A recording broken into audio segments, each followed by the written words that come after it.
Hello friends, welcome to my channel myself Nandini. और आज हम आपको पढ़ाने वाले क्लास 8 का चैप्टर नंबर 1 जो कि है क्रॉप प्रोडक्शन एंड मैनेजमेंट। तो चलिए करते हैं स्टार्ट। तो आप देख सकते हैं ये चैप्टर स्टार्ट करने से पहले मैं आपसे कुछ पहले क्वेश्चन करना चाहूँगी, जो कि पहला क्वेश्चन ये कि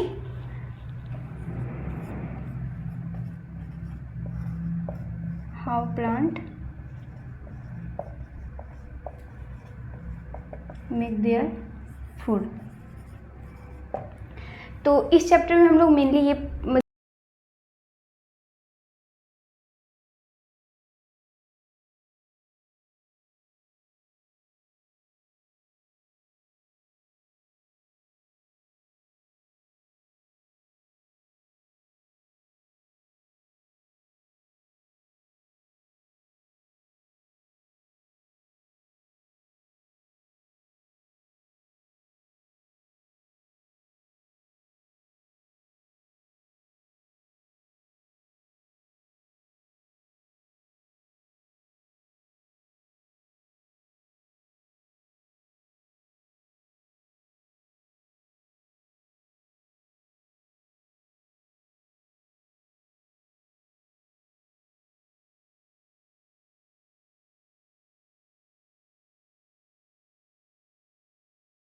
मेरा सेकंड क्वेश्चन है कि ह्यूमन बींग्स को खाना कहाँ से मिलता है। तो इसका हम आंसर देखते हैं।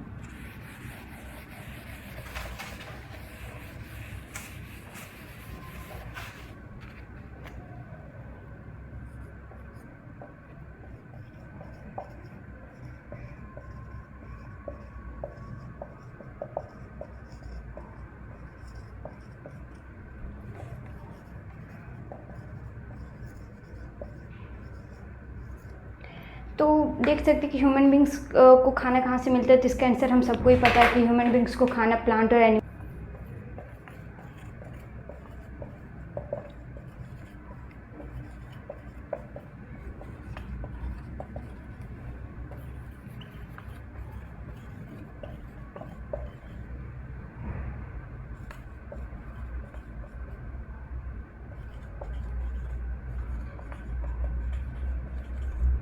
सकते हैं। हमारे दो क्वेश्चन के मेन इंपॉर्टेंट क्वेश्चन के आंसर मिल चुके हैं। तो अब हम अपना टॉपिक स्टार्ट करने जा रहे हैं, जो कि एग्रीकल्चर प्रैक्टिस।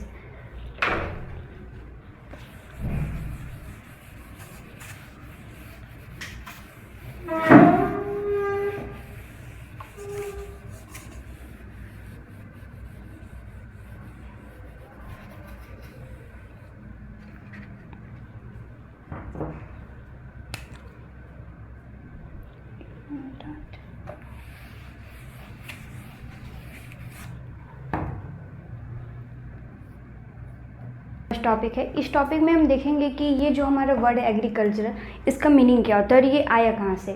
तो पहले तो हम ये देख सकते कि लगभग 10,000 बीसी के पहले जो पीपल थे,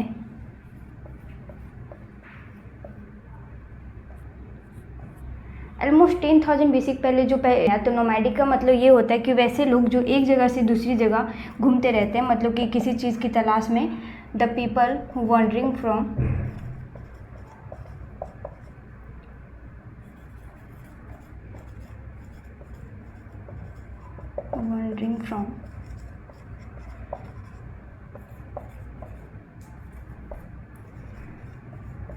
one place to another place. तो जो 10,000 बीसी के पहले जो पीपल थे वो एक जगह से दूसरी जगह घूमते रहते थे। वो इसलिए घूमते थे ताकि उन लोगों को कोई स्पेसिफिक कोई सेटल प्लेस नहीं था, इसलिए वो खाने के तलाश में या तो रहने के तलाश में वो एक जगह से दूसरी जगह घूमते रहते थे। फिर अचानक से धीरे धीरे जैसे जैसे समय होते गया वो एक जगह सेटल हो गए, और वो सेटल मतलब कि वाटर सोर्स के आसपास ही। फर्स्ट टॉपिक है एग्रीकल्चरल प्रैक्टिस। ये जो वर्ड है एग्रीकल्चरल, इसका मीनिंग क्या होता है, इसके बारे में हम जानेंगे और भी जानेंगे कि इसका मतलब क्या होता है। तो टिल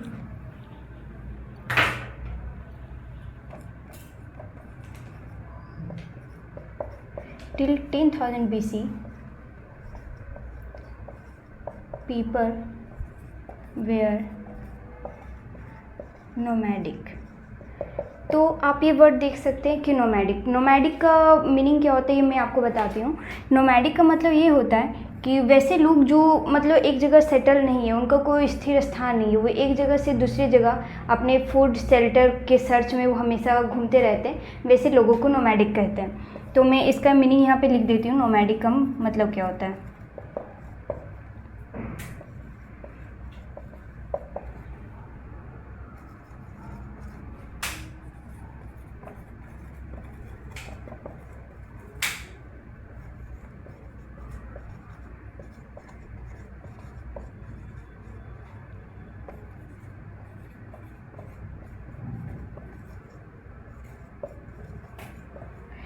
तो देख सकते हैं वैसे लोग जो एक जगह से दूसरी जगह किसी चीज़ की खोज में घूमते रहते हैं, वैसे लोगों को नोमैडिक हैं। कि जो हमारे 10,000 BC के पहले जो पीपल नोमैडिक थे, वो एक जगह से दूसरी जगह जाते ही क्यों थे, ये हमारा पहला क्वेश्चन होता है। तो हम लोग जानते हैं पुराने टाइम पे किसी का एक फिक्स घर नहीं होता था, जैसे अभी घर है वैसे पहले घर नहीं होता था। तो वो एक जगह से दूसरी जगह कभी घर की तलाश में, खाने की तलाश में एक जगह से दूसरी जगह घूमते रहते थे। तो वो जो घूमते थे, एक यहाँ से वहाँ जाते थे, तो वो पहले तो खाना ढूंढते थे। और वो सबसे पहले हमारी तरह कोई पके हुए, जैसे हम अभी भोजन पका के खाते वैसे वो खाते नहीं थे। वो खाते थे रो प्लांट है फूड खाते थे, या तो फ्रूट और वेजिटेबल को कच्चा ही खाते थे।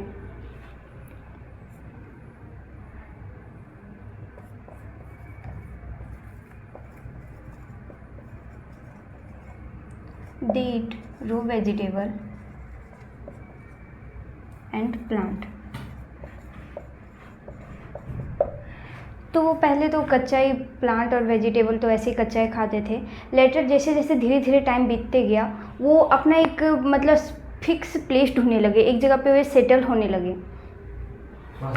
उसके बाद जैसे जैसे धीरे धीरे टाइम बीतते गया, उसके बाद लोग अपना एक फ़िक्स प्लेस ढूंढने लगे और खाना पकाने सीखना लगे। फिर उसके बाद वो कैसे खेती करते हैं वो देखने लगे। तो जैसे जैसे फिर उसके बाद हुए they settle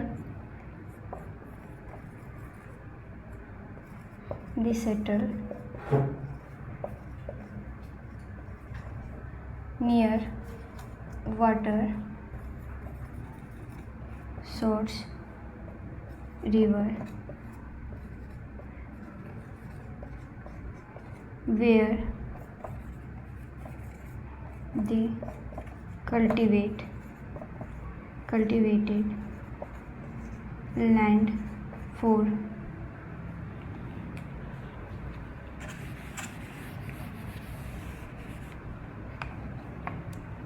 cultivated land for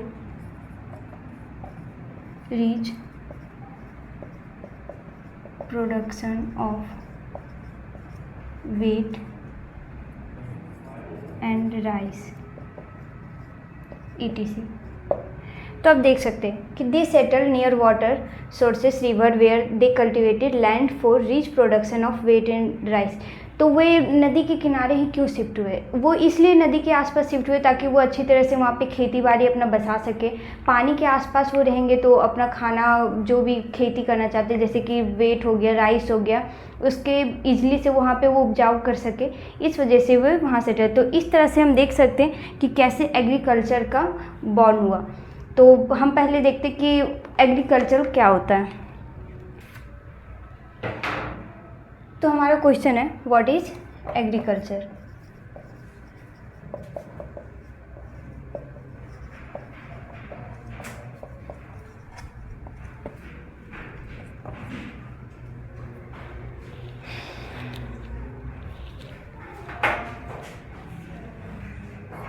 culture है the growing of plant or crop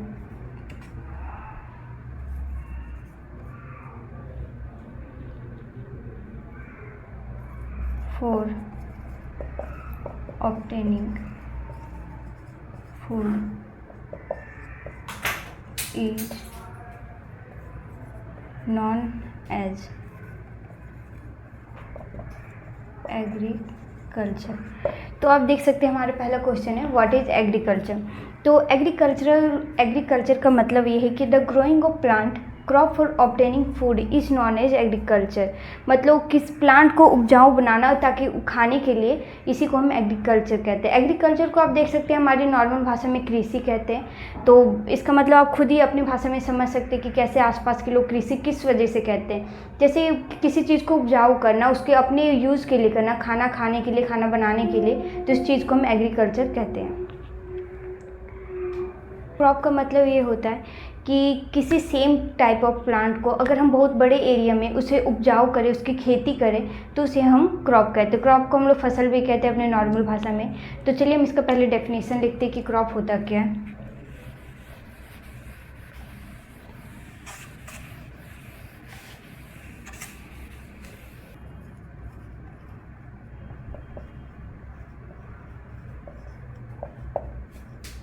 what is crop? तो क्रॉप का मतलब ये है कि अगर सेम टाइप ऑफ प्लांट को अगर हम एक बहुत बड़े एरिया में कल्टीवेट करें तो उस चीज़ को हम क्रॉप कहते हैं। तो लिख सकते हैं हम when plant of same kind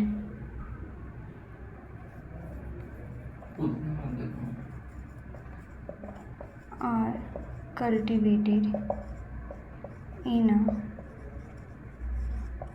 large scale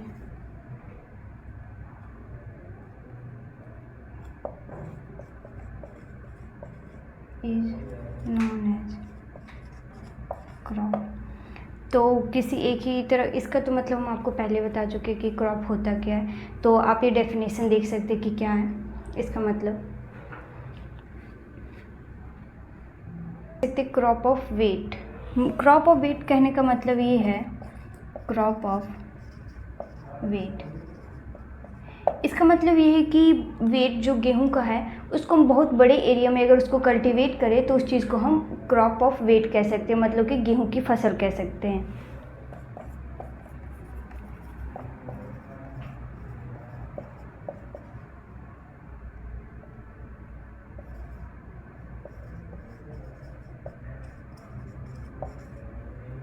Wheat crop is cultivated in large scale of area।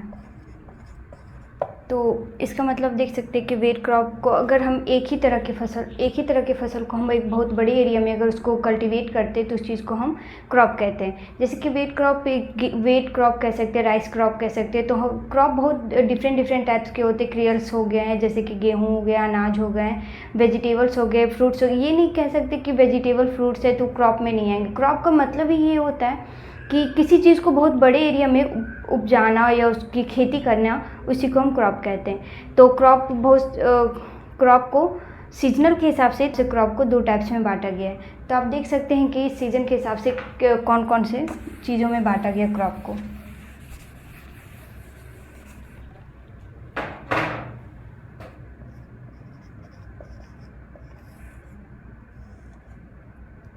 पहला तो हमारा हो गया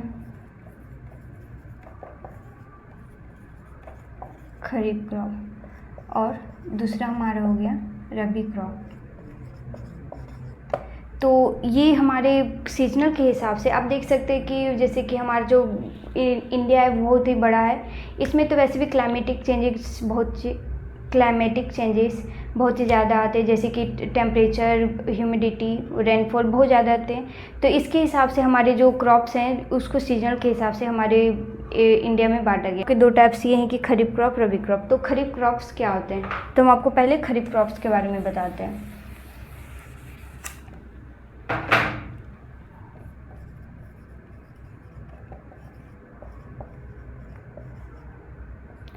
तो खरीफ क्रॉप्स वो होते हैं जो कि रेनफॉल, वैसे क्रॉप जो रेनी सीजन में उपजाए जाते हैं उसको हम लोग खरीफ क्रॉप कहते हैं। तो हम लिख सकते हैं crop grown in rainy season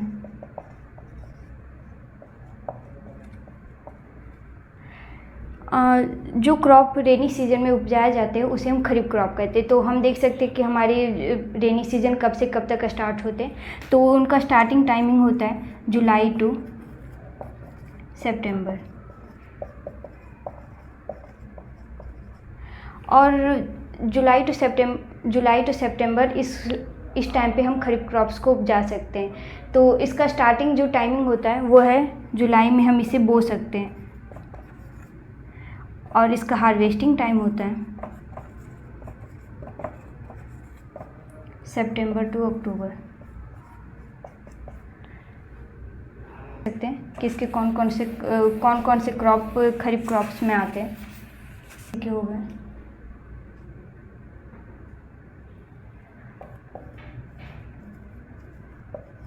pedi, mine's,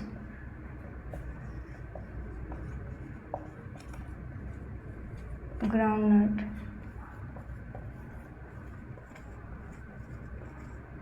soybean. तो ये जो एग्जांपल है हमारे पैडी, माइस, ग्राउंडनट और सोयाबीन। पैडी का मतलब आप सबको पता होगा कि धान की खेती, और दूसरा हमारा मकई जिसे माइस कहते हैं, ग्राउंडनट जो कि बादाम होता है, और चौथा हमारा है सोयाबीन। और भी बहुत सारे क्रॉप है जो कि खरीफ क्रॉप्स के अंदर आते हैं, जो कि रेनी सीजन में उगाए जाते हैं। तो वो है रबी क्रॉप। तो रबी क्रॉप कब से कब तक उगाए जाते हैं, कौन से सीजन में होता है, इसमें हम आपको वो बताएंगे।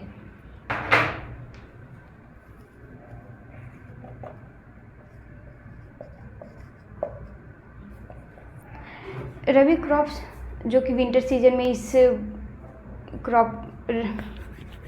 रबी क्रॉप जो कि इसे विंटर सीजन में उगाया जाता है, तो इसका हम लोग टाइमिंग लिख सकते हैं, द क्रॉप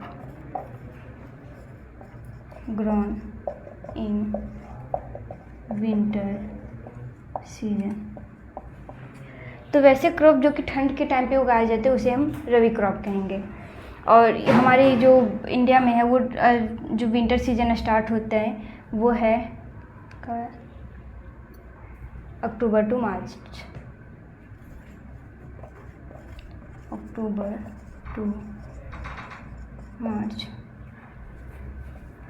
तो जो स्टार्टिंग टाइम पे जिसे बोया जाता है वो टाइमिंग होता है हमारा अक्टूबर, और इसका हार्वेस्टिंग टाइम जो होता है, जिस टाइम पे इसकी कटाई की जाती है, वो होती है मार्च और अप्रैल। तो आप इसमें कुछ एग्जांपल देख सकते हैं जो कि रबी क्रॉप्स में होते हैं, जो ठंड के टाइम पे जो फसल उगाए जाते हैं उसके कुछ एग्जांपल हैं, जैसे कि वेट गेहूँ, जैसे कि वेट, ग्राम, पी, ईटीसी। तो ये ऐसे कुछ क्रॉप्स हैं जो कि ठंड के टाइम पे उगाए जाते हैं, जिसे हम रबी क्रॉप कहते हैं, जो अक्टूबर से मार्च के बीच में उगाए जाते हैं। और इनका जो स्टार्टिंग बोने का जो टाइम होता है वो हमारा होता है अक्टूबर में, और जब इसकी कटाई का टाइम हमारा होता है, हार्वेस्टिंग टाइम जो हमारा होता है वो होता है मार्च से अप्रैल तक में।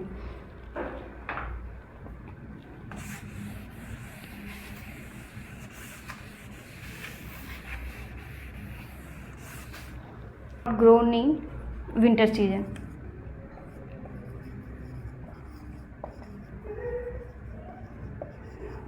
Why paddy cannot grown in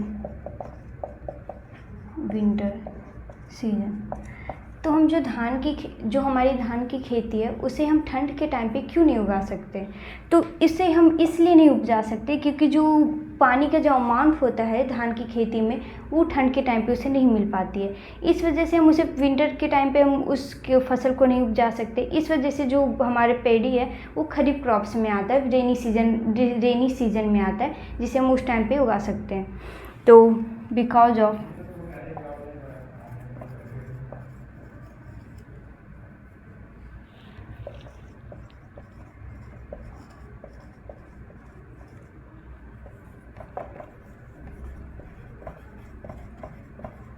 high amount of water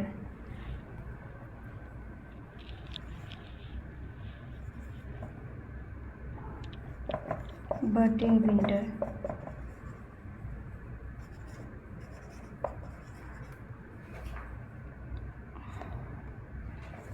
water amount is less. हम आज कंप्लीट कर चुके हैं। जो नेक्स्ट टॉपिक है हम आपको नेक्स्ट क्लास में बताएंगे। इससे पहले आप ये जो मैंने आपको जो इस तरह से जो भी मैंने आपको पढ़ाया उसे रिवीजन करके ज़रूर आए। उसके बाद थैंक यू सो मच। अगर आप चैनल पर नए हैं तो प्लीज़ इस चैनल को लाइक और सब्सक्राइब ज़रूर करें। Thank you.